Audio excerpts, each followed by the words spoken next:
So, the genocidal onslaught in Gaza continues unabated. Politicians from across the political spectrum plead weekly for a ceasefire and an end to the killing, while all the time dropping to their knees and licking the boots of the Israeli perpetrators of what can only be described as an atrocity, a war crime, and a genocide. But of course, we wouldn't expect anything else from Stammer's Labour. After all, Stammer couldn't wait to grovel before the Israeli state by telling them they had every right to commit war crimes by cutting off water and power to a civilian population. And this week, yet again, we've had David Lammy in Israel pleading for an end to the killing and for a ceasefire. Yes, there's Lammy shaking hands with Netanyahu, the executioner-in-chief, the man with the blood of 1,000 innocent Palestinian men, women and children on his hands. But as we all know, anything that Lammy says about wanting a ceasefire and wanting an end to the slaughter, it means nothing. It's just empty words, hollow words, because if you really wanted a ceasefire, if you really wanted an end to the killing, what he would do is stop selling UK arms to Israel and not be in Israel but be in Washington and demanding that the Americans also cut off arms sales to Israel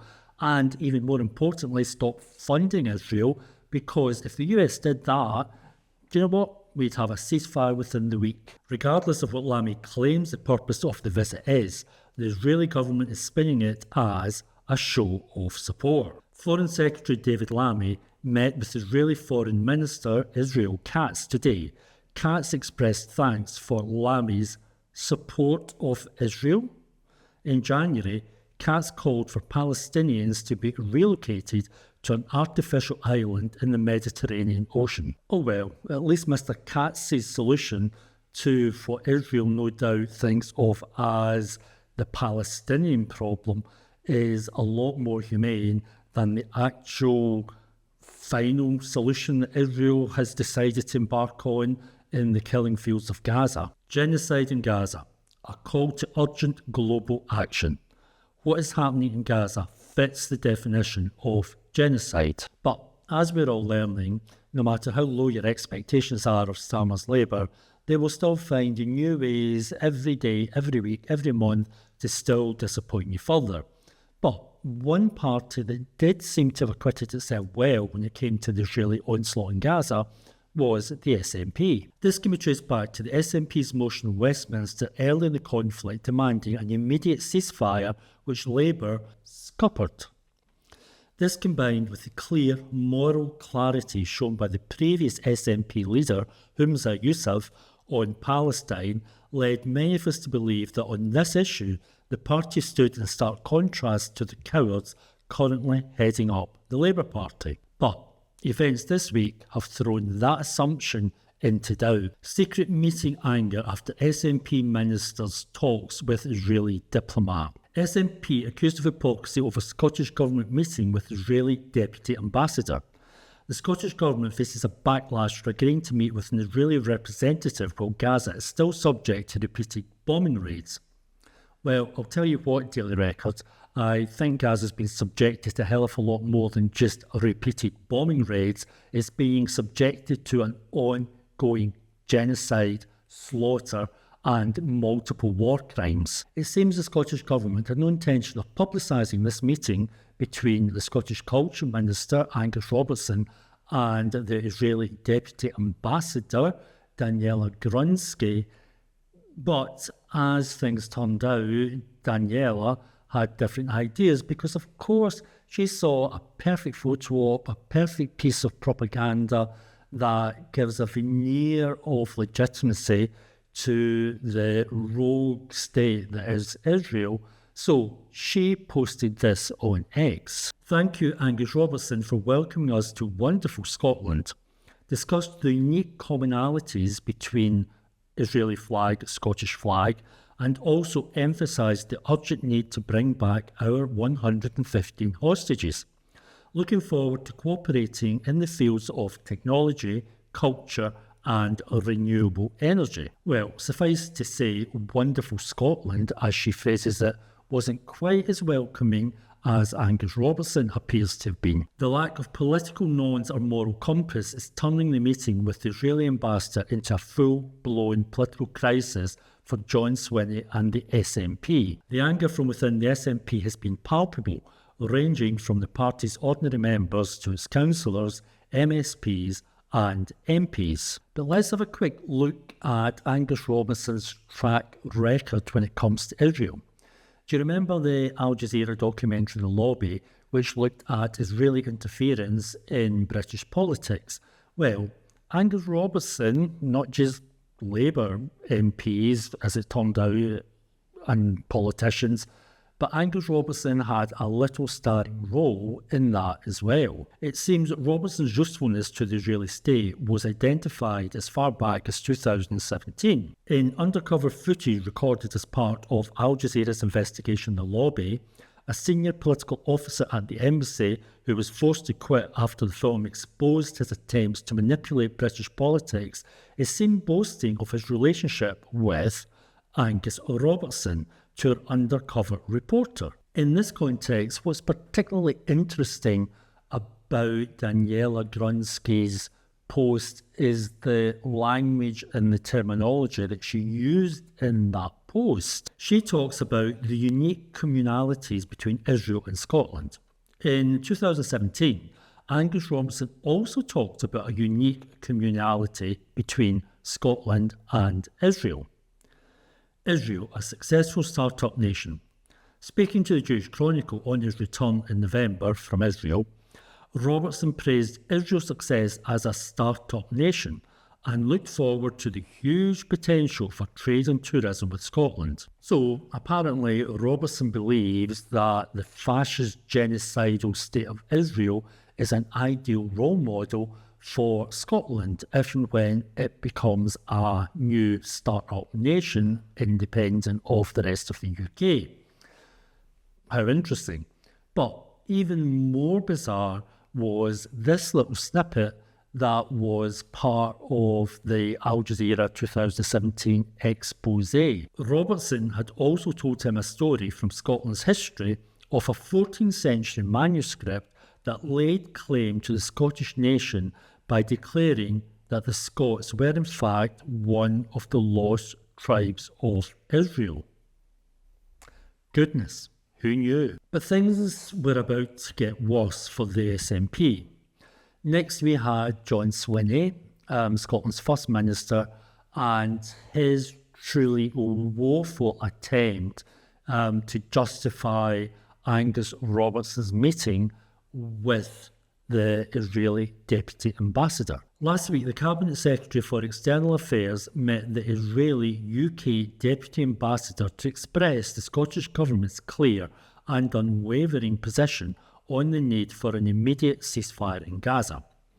The Scottish Government received the meeting request and accepted on the basis it would provide an opportunity to convey our consistent position on the killing and suffering of innocent civilians in the region. I understand why some believe a face-to-face meeting was not appropriate. However, I thought it necessary to outline our long-standing position on an immediate ceasefire directly and explicitly to one of Israel's representatives in the UK. Well, in response to that, in the first place, as Jonathan Shafi says, this rationale was risible. Any means of transmitting the Scottish Government's position should never resolve what amounts to a photo opportunity for a state engaged in war crimes, ethnic cleansing and apartheid. Once again, the SNP leadership lets down its members. Exactly. But let's compare Swinney's justification of the meeting with what Daniela herself had to say about the meeting. According to her version of the meeting, there was no mention of a ceasefire or the plight of the Palestinians, only the plight of the hostages. But more to the point, not denied by Robertson or Swinney, the meeting also focused on areas where the two governments could cooperate. So, let's get this straight. The Scottish Government, or Scottish Government Minister, Angus Robertson decides to hold a meeting with the Israeli Deputy Ambassador in order to tell her just how completely unacceptable Israel's actions are, how appalled everybody in the SNP is by Israel's behaviour, to demand that there's a ceasefire, to demand an end to the killing, but then somehow in between this lecture to the Deputy Israeli Ambassador, Angus Robertson at some point turns to her and says, "Oh, by the way, while we're telling you how beyond the pale your government is it possible maybe to have a wee chat about cooperation on technology and culture and renewable energy?" Enter John Mason, SNP, MSP, and Christian fundamentalist religious nut job. It's the only way I think anybody in your sense could possibly describe this man. Turns out he also had a meeting with Daniela, and he posted on X, "Very pleased to see Angus Robertson met Israeli Deputy Ambassador Daniel Grudsky. I also met her last week. Useful discussion on what Israel hopes to achieve in Gaza. As UK learned in Ireland, to achieve peace, we must talk to each other, including to people we disagree with." Yes, well, judging by the grinning faces in that photograph, there was no much disagreeing going on at all between the three of them. So this further meeting between the SNP or an SNP representative and the Deputy Ambassador from Israel was bad enough. But then this happened, and this is what really set the cat among the pigeons. Former SNP, MSP and long-time pro-Palestinian campaigner Sandra White responded to John Mason's discussion about what Israel hopes to achieve in Gaza with this: "We know what Israelis hope to achieve. They are already committing genocide in Gaza. Talk, you mentioned talk, whilst innocent children are being massacred.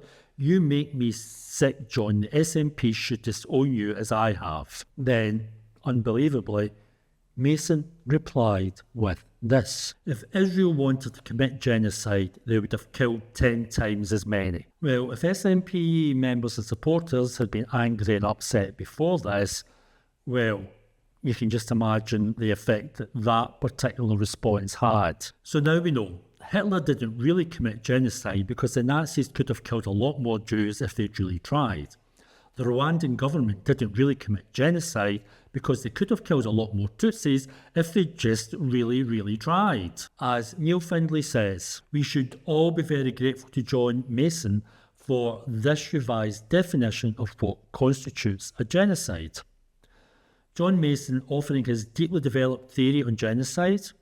Where do you even begin with this moron? So there they are, Lammy, Robertson and Mason, all standing for the photo ops with the perpetrators of a genocide. All three spouting mealy-mouthed words about wanting a ceasefire, but in reality, they're nothing but Israel's useful idiots.